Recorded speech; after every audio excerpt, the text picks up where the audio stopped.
विराट कोहली को जो demerit point मिला है और 20% मैच फीस का जुर्माना, इस पे हम लोग बात करें। एंड सिकंदर, आई थिंक बहुत सारे लोग तो ये लिख रहे थे, मैं भी सोशल मीडिया पे देख रही थी, फॉलो कर रही थी कि बैन हो जाएगा उन पे 5th test, you know, so many other things, but इतनी बड़ी उनको सज़ा नहीं मिली। पर आपका से इसमें क्या है? Do you think it was disgraceful of Virat Kohli to do something like this? नहीं, इतना डिस्ग्रेसफुल नहीं कहना चाहिए। ये चीज़ें क्रिकेट में चलती हैं, एक दूसरे को जो है वो, जैसे इन्होंने आके को नहीं मारा है।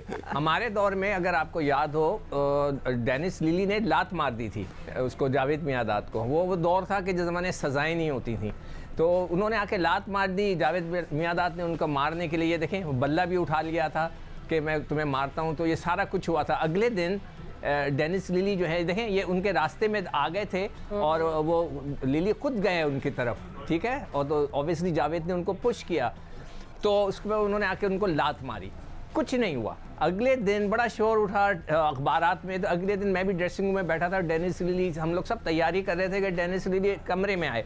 उन्होंने आके बोला, उन्होंने ये नहीं बोला I am very sorry, I apologize, nothing like that. उसने बोला I did it in retaliation, उन्होंने ये कहा और चले गए बाहर। अच्छा, उस ज़माने में वो अर्ली डेज से मुझे रिटेलिएशन का मतलब ही नहीं पता था, तो मैंने अपने जो साबिक प्राइम मिनिस्टर थे उनसे पूछा, भाईजान ये क्या कह रहा था? तो फिर उन्होंने मुझे बताया कि ये कह रहा था कि मैंने गुस्से में उनके बदले में मैंने लात मारी। तो ये चीज़ें क्रिकेट में अब जो है ना बहुत ख़तरनाक हो गई हैं। मैंने भी अपने दौर में 1979-80 में स्टंप्स को लात मार दी थी। अगर मैं आज कोई स्टंप्स को लात मार दे नॉट आउट देने पे, शायद वो 6-8 महीने के लिए, साल भर के लिए बैन हो जाएगा। तो वो ज़माना मुख्तलिफ था। मगर ये प्लेयर जो हैं आपस में नोक झोंक चलती है, मगर इस तरह आकर फिजिकल होना और सामने आके खड़े हो जाना या टक्कर मारना, दैट इज़ वेरी बैड। इस तरह नहीं होना चाहिए। ठीक है, चले आपका स्टांस है भट्टी साहब। चले आपका भी एक जर्नलिस्ट पॉइंट आपके भी देख लेते हैं कि यू नो क्या ये विराट कोहली को अफेक्ट करेगी ये चीज़?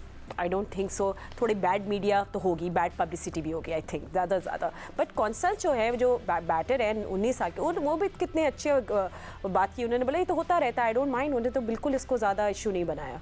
देखिए फातिमा, सोशल मीडिया पर इंग्लैंड के, ऑस्ट्रेलिया के बड़े बड़े प्लेयर्स ने इस पर कमेंट किया है, लेकिन जो सबसे इंटरेस्टिंग कमेंट आया है वो रवि शास्त्री की तरफ से आया है, जो फॉर्मर इंडियन हेड कोच थे, अभी रिसेंटली हेड कोच रहे हैं। विराट कोहली के साथ उनके बड़े अच्छे रिलेशन थे और वो बड़े इंडियन क्रिकेटर भी थे। तो रवि शास्त्री ने कहा कि ये अननेसेसरी था, विराट कोहली को करना नहीं चाहिए था।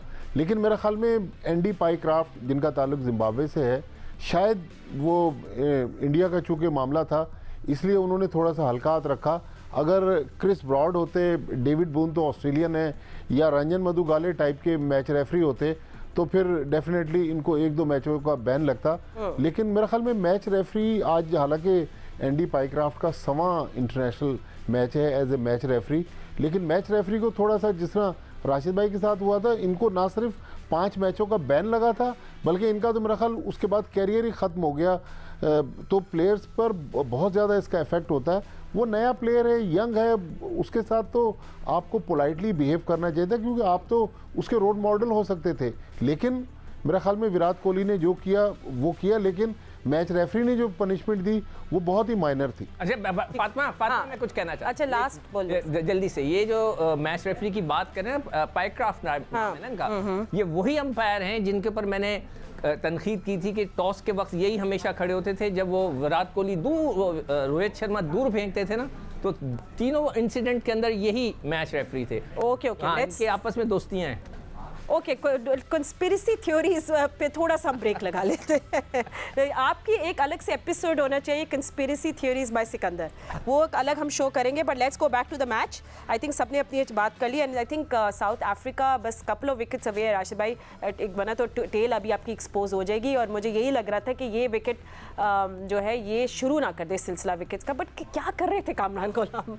दिलेरी से खेल रहे थे। विराट कोहली का एक पॉइंट रहता था, इनको जो लेवल 1 लगाया है तो अंपायर लेवल 2 भी लगा सकते थे। उसमें 50% से ज़्यादा फीस जाती है, और उसमें मैचेस की तादाद भी 1 से 3 तक है जिस पे बैन लग सकता था। 2 आराम से लगता था फिजिकल कांटेक्ट में, या नहीं लगाया जो पाइक्राफ्ट होता या कोई भी होता। हाँ, क्लाइव लाइट होते तो 10 मैच का तो बैन लगा ही देते। वो क्लाइव लाइट बहुत हार्ड थे। खैर एनीवे, मैच पे थोड़ा खुला खेल रहे थे ये, उनको थोड़ा सा प्रॉब्लम हुई। उसकी 8-10 डिलीवरी पहले की देखें कामरान गुलाम की, उनको प्रॉब्लम हो रही थी। वो कि अंदर से बॉल लेके आ रहे थे, वो रिलीज जब कर रहे थे ऐसा लग रहा था बॉल अंदर आ रही है, शॉर्ट ऑफ लेंथ होती है, वो बीट हुए जा रहे थे।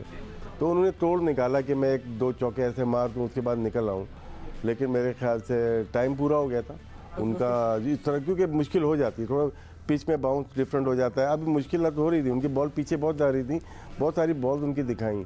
इस पिच पे स्टे करना मुश्किल है, लेकिन जितना भी स्टे किया बड़े दिलेर लगे, और यही बैटिंग हमें आने वाले बैटर्स को चाहिए। एंड सिकंदर आई थिंक बहुत अपसेट होंगे कामरान के मेरे पे अच्छे लग रहे थे, एक शेकी स्टार्ट था पाकिस्तान का, फिर लोगों ने आके रिपेयर वर्क किया रिजवान के साथ, तो he will be very disappointed. ये देखो, ये हमेशा वो जिक्र करते हैं ना कुछ लोग के जी 1980 और 2024 हो गया है, तो अगर 1980 में ये इस तरह का शॉट मारते हैं ना, तो शायद उनको ड्रेसिंग रूम में इतनी बातें सुनने को मिलती हैं कि कोई इंतहा नहीं हो सकता, अगले मैच में वो ड्रॉप हो जाते हैं। मगर आजकल के क्रिकेट का ट्रेंड बदल गया है, इस किस्म के शॉट्स खेलते हैं लोग, मगर कामरान गुलाम को थोड़ा सा इसमें सब्र करना चाहिए। इस किस्म के याहू शॉट हम इसको कहते हैं कि बस आके चला दी, ये ना करें।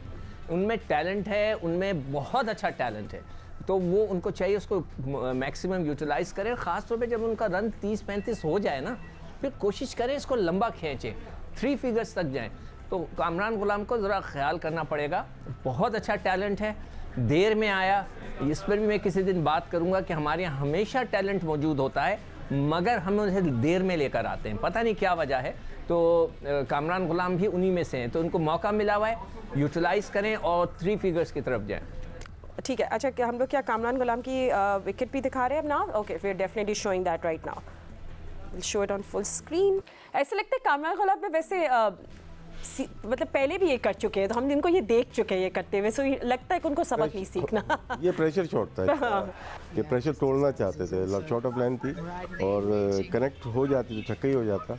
लेकिन जैसे शिकू भाई ने कहा, आजकल क्रिकेट में चल रहा है कि आप प्रेशर तोड़ते, जैसे आज जो कॉन्टेस्ट थे, नाम मुझे सही से पता नहीं, आज जसप्रीत बुमराह को उन्होंने पैडल शॉट्स मार दिए।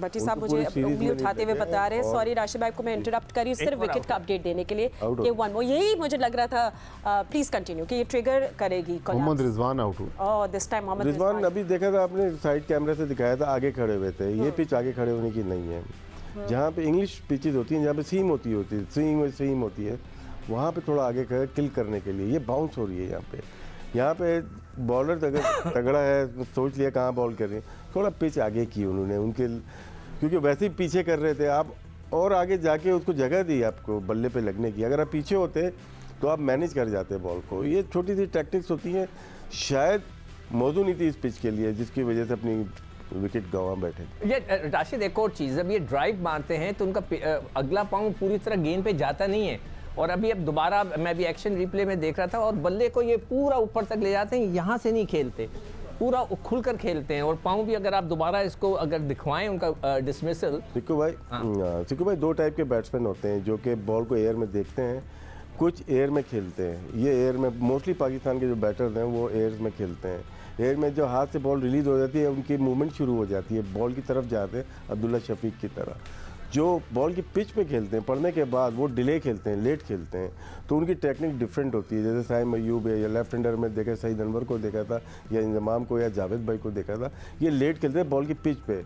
अरविंदर डिसल्वा, मार्टिन क्रो इसकी एग्जाम्पल है कि वो लेट खेलते थे, वजह क्या, बॉल की पिच पे वो हाथ से नहीं कमिट हो जाते थे कि इंस्विंग होगी तो मैं ऑन साइड मार दूंगा, नहीं, वो अपनी बॉल की पिच पे खेलते, कौन सी बॉल है उसके मुताबिक खेलते थे। फातिमा टाइम है, मैं राशिद से सवाल पूछना चाहता हूँ। बिल्कुल पूछे राशिद भाई, अभी जब साइम अयूब ने परफॉर्मेंस की against south Africa one day series में, तो अभी आपने सईद अनवर का जिक्र किया, लोग बहुत ज़्यादा उसको सईद अनवर से कंपेयर कर रहे थे, इंडिया में खास तौर पर। जो स्टाइल है ना, सईद अनवर से नहीं है, उनका शर्जील खान से है। क्योंकि जब आप देखते हैं ना राइट हैंड थ्रो कौन कर रहा है, तो आप देखें Saim Ayub right hand throw करते हैं, इसका मतलब है कि वो राइट हैंडर हैं। शर्जील भी राइट हैंड यूज़ करते थे, उनके ड्राइव और दोनों हाथ, ये right hand and left hand दोनों मूव करते हैं। आप देख लीजिएगा उनकी पुल शॉट, उनकी ऑन ड्राइव, और शर्जील की भी जो छोटा सा पाँव उठा के ये फ्लिक करते थे पिकअप, वो शर्जील से मिलती है। सही नंबर टोटली डिफरेंट था, वो गॉड गिफ्टेड था, वो प्रैक्टिस करते हुए नज़र नहीं आएगा आपको। उसने क्रिकेट शुरू ही इंटर में की जाके मलिक जिमखाना से, तो वो बचपन से क्रिकेट तो खेला हुआ नहीं है, तो अंडर 19 वगैरह खेला, चैंपियन हुआ, लेकिन यूबीएल में आने के बाद एक मैच से, उनको पता है सिक्कू भाई को, हैदरी और मलिक जिमखाना का मैच हुआ, ओपन भेजा, वहाँ से 36 रन किए, उसके बाद उनकी लाइफ बदल गई।